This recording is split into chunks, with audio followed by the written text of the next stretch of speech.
There's another story about knowing the actors with that. I wrote that for those two dear, dear people.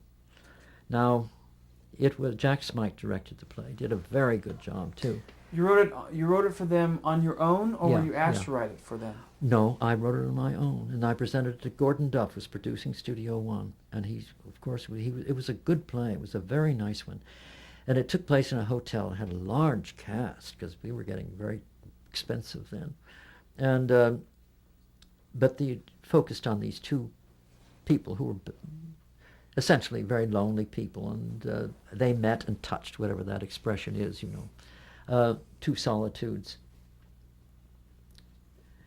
But we had the first reading of the play. It was in late spring. I remember it was a hot day over at CBS. And the girl with the stopwatch, that's the AD, the assistant director who has to time everything, always timing, always pushing the stopwatch, everything, because everything had to be timed down to the... And the play read at 35 minutes.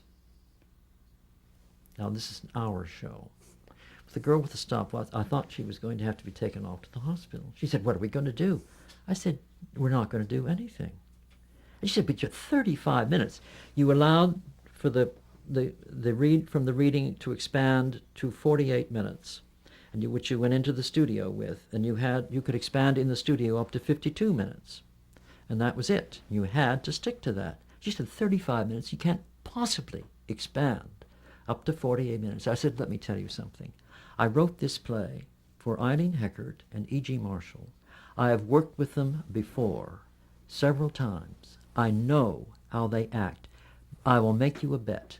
Before we go on the air, I will have to cut 5 minutes, and I have the scene marked that I will cut." She said, "It's impossible." I knew when those two got at those parts. I knew what they were going to do. And the dress rehearsal, she says, "My goodness, we're 5 minutes too long." I said, "Cut the scene with the girl on the sofa in the lobby." And that's what came from working with the same actors. But how did they expand it? What gave you the? What did they? How did they? I don't know. It's just they inhabit the roles, and there are twosome scenes.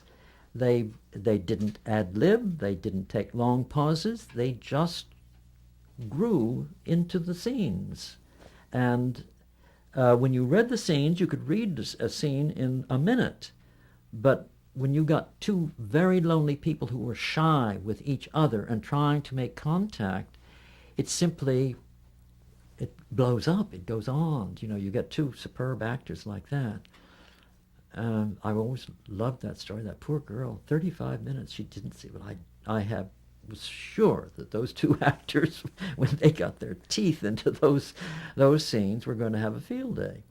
But he was so quiet, and she always responded to the actor that she was with the way she did with Rod Steiger.